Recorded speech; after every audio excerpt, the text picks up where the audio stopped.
ಭಾರತದ ರೂಪಿಗೆ demand ಅಪೋ demand. ಏಷ್ಯಾದಲ್ಲಿ ಆಗ್ತಿದೆ ಯುಪಿಐ ಕ್ರಾಂತಿ.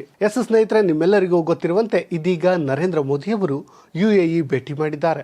ಅದರಲ್ಲೂ ಕೂಡ ದಕ್ಷಿಣ ಏಷ್ಯಾದ ಅತಿ ದೊಡ್ಡ ದೇವಾಲಯವಾದ ನಾರಾಯಣ ಸ್ವಾಮಿ ದೇವಾಲಯವನ್ನ ಉದ್ಘಾಟನೆ ಮಾಡಿದ್ದಾರೆ. ಇಂತಹ ಸಂದರ್ಭದಲ್ಲಿ ಹಲವು ವಿಶೇಷತೆಗಳನ್ನು ಕೂಡ ನಾವು ನೋಡಿದ್ವಿ.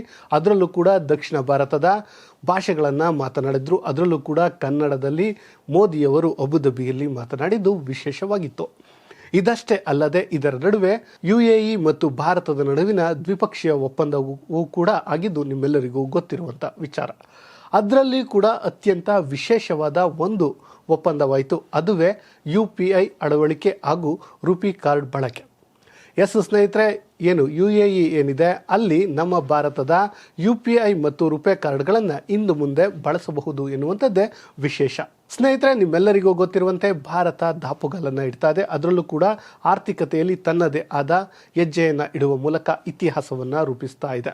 ಅದೇ ಕಾರಣಕ್ಕೆ ಇಡೀ ಏಷ್ಯಾದಲ್ಲಿ ಇದೀಗ ಒಂದು ರೀತಿ ಭಾರತ UPI ಕ್ರಾಂತಿಯನ್ನು ಮಾಡ ಹೊರಟಿದೆ. ಹೌದು ಸ್ನೇಹಿತರೆ, ಭಾರತದಲ್ಲಿ ಅಭಿವೃದ್ಧಿಪಡಿಸಲಾದ ರುಪೇ ಕಾರ್ಡ್ ದೂರದ ಯುನೈಟೆಡ್ ಅರಬ್ ಎಮಿರೇಟ್ಸ್ ಅಂದರೆ UAEಯನ್ನು ತಲುಪಿದೆ.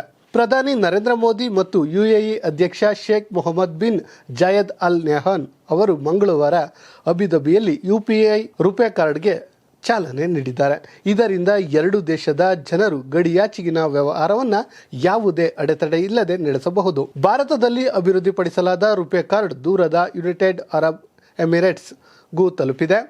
ಪ್ರಧಾನಿ ನರೇಂದ್ರ ಮೋದಿ ಹಾಗೂ ಅಲ್ಲಿನ ಅಧ್ಯಕ್ಷರಾದಂತಹ Sheikh Mohammed bin Zayed Al Nahyan ಏನಿದ್ದಾರೆ ಫೆಬ್ರವರಿ 13ರಂದು ಇದಕ್ಕೆ ಚಾಲನೆಯನ್ನ ನೀಡಿದ್ದು ನಿಮಗೆ ಗೊತ್ತಿರುವಂತಹ ವಿಚಾರ. ಇದೇ ಸಂದರ್ಭದಲ್ಲಿ UAE ಅಧ್ಯಕ್ಷ Sheikh Mohammed bin Zayed Al Nahyan ಅವರು ತಮ್ಮ ಹೆಸರಿನ ಕಾರ್ಡ್ ಅನ್ನ ಸ್ವೈಪ್ ಮಾಡುವ ಮೂಲಕ ಈ ಸೇವೆಗೆ ಚಾಲನೆ ನೀಡಿದ್ರು. ಈ ಸಂದರ್ಭದಲ್ಲಿ ಮಾತನಾಡಿದ ನರೇಂದ್ರ ಮೋದಿ, ನಾವು UPI ರುಪೇ ಕಾರ್ಡ್ ಮತ್ತು ಆಪ್ಕೆ ಜೈವಾನ್ ಕಾರ್ಡ್ ಅನ್ನು ಕೂಡ ಪರಿಚಯಿಸುವ ಮೂಲಕ ಇದೊಂದು ಹೊಸ ಫಿನ್ಟೆಕ್ ಯುಗ ಎಂದು ಮಾತನ್ನ ಹೇಳಿದ್ದಾರೆ.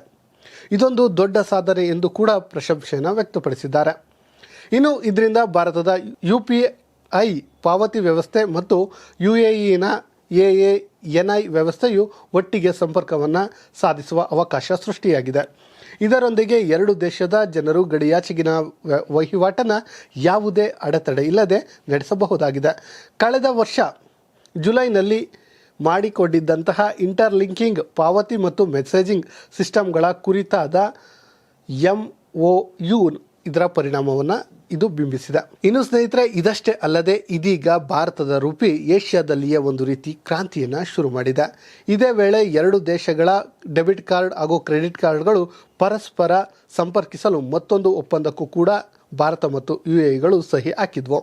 ಇನ್ನು ಸ್ನೇಹಿತರೆ, ಇದಕ್ಕೂ ಮೊದಲು ಭಾರತ ನೆರೆಯ ದೇಶಗಳಾದ ನೇಪಾಳ, ಭೂತಾನ್, ಸಿಂಗಾಪುರ್, ಶ್ರೀಲಂಕಾ, ಮಾರಿಷಸ್ನಲ್ಲಿ ರುಪೇ ಕಾರ್ಡ್ ಅನ್ನು ಪ್ರಾರಂಭಿಸಲಾಗಿದೆ. ಫೆಬ್ರವರಿ 12ರಂದು ಶ್ರೀಲಂಕಾದಲ್ಲಿ UPI ಹಾಗೂ ರುಪೇ ಕಾರ್ಡ್ ಅನ್ನು ಆರಂಭಿಸಲಾಗಿತ್ತು. ಇದೇ ವೇಳೆ ಮಾರಿಷಸ್ನಲ್ಲೂ UPI ಪಾವತಿ ವ್ಯವಸ್ಥೆಗೆ ಚಾಲನೆಯನ್ನು ನೀಡಲಾಗಿತ್ತು. ಇದಕ್ಕೂ ಮೊದಲು ಫೆಬ್ರವರಿ 2ರಂದು ಭಾರತ ಪ್ಯಾರಿಸ್ನ ಐತಿಹಾಸಿಕ ಐಫೆಲ್ ಟವರ್ನಲ್ಲಿಯೂ UPI ಸೇವೆಯನ್ನು ಔಪಚಾರಿಕವಾಗಿ ಆರಂಭಿಸಿತು. ಒಟ್ಟಿನಲ್ಲಿ ಸ್ನೇಹಿತರೆ, ಭಾರತ ಇದೀಗ ಆರ್ಥಿಕತೆಯಲ್ಲಿ ತನ್ನದೇ ಆದ ದಾಪುಗಾಲನ್ನು ಇಡ್ತಾ ಇದೆ. ಅತಿ ದೊಡ್ಡ ಆರ್ಥಿಕ ಶಕ್ತಿಗಳನ್ನು ಹಿಂದಿಕ್ಕುವಂಥ ಕೆಲಸವನ್ನು ಮಾಡ್ತಿದೆ. ಅದರಲ್ಲೂ ಕೂಡ 2023-24 ಬೆಳವಣಿಗೆ ಏನಿದೆ, ಇಡೀ ವಿಶ್ವದ ಯಾವ ರಾಷ್ಟ್ರವೂ ಹೊಂದಿಲ್ಲದಂತಹ ಏನು GDPಯನ್ನು ಭಾರತ ಹೊಂದಿದೆ. ಎಲ್ಲ ದೇಶಗಳಿಗಿಂತ ಅಧಿಕ GDPಯನ್ನು ಭಾರತ ಸಾಧಿಸಿದೆ. ಅದಷ್ಟೇ ಅಲ್ಲದೆ ದಿನೇ ದಿನೇ ಆರ್ಥಿಕ ಏನು ಹಣದುಬ್ಬರ ಇದೆ ಅದೆಲ್ಲವನ್ನ ಇದೀಗ ಕಡಿಮೆ ಆಗ್ತಾ ಇದೆ. ನಮ್ಮಲ್ಲಿ ಡಿಜಿಟಲೀಕರಣ ಏನಿದೆ ಅದು ಕೂಡ ವೃದ್ಧಿ ಆಗ್ತಿದೆ. ಮತ್ತು ವಿದೇಶಿ ಹೂಡಿಕೆ ಏನಿದೆ ಅದು ಕೂಡ ಇದೀಗ ಭಾರತಕ್ಕೆ ಹರಿದು ಬರುವಂಥ ಕೆಲಸವನ್ನು ಮಾಡ್ತಿದೆ.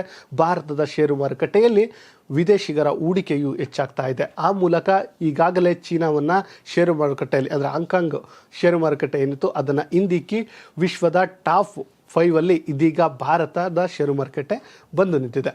ಆ ಮೂಲಕ ಒಂದು ರೀತಿ ಆರ್ಥಿಕತೆಯಲ್ಲಿ ಕ್ರಾಂತಿ ಮಾಡ್ತಿದೆ.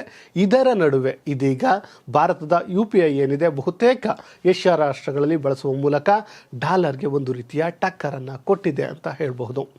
ಇಂತಹದ್ದೇ ಸುದ್ದಿಗಾಗಿ ಸದಾ ನೋಡ್ತಾ ಇರಿ ಲಯನ್ TV ಕನ್ನಡ.